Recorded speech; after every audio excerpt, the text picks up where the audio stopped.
Le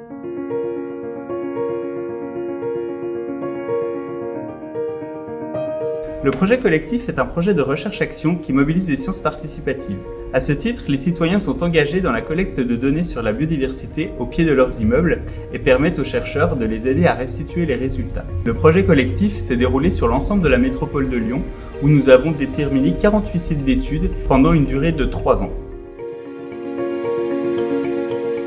Les taxons que nous avons choisi d'étudier dans le cadre du projet collectif ont été choisis parce qu'ils répondent à des facteurs extérieurs à différentes échelles. L'échelle très locale, comme pour les bactéries, les champignons et la petite faune du sol. L'échelle de la parcelle, pour les arthropodes qui vivent sur le sol et pour les plantes.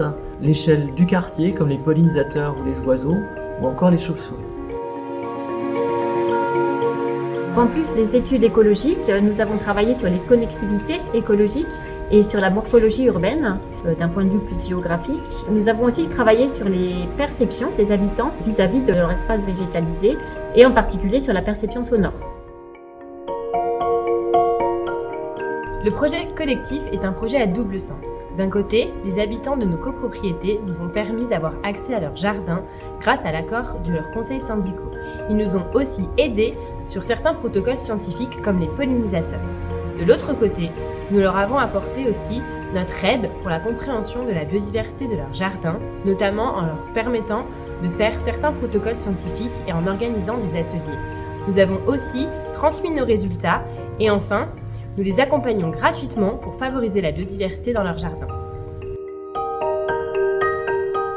On a aussi accompagné les habitants sur l'évolution de leur espace vert. On a vu avec eux comment transformer leur espace en l'aménageant différemment ou en faisant évoluer les pratiques de gestion pour le rendre plus favorable à la biodiversité.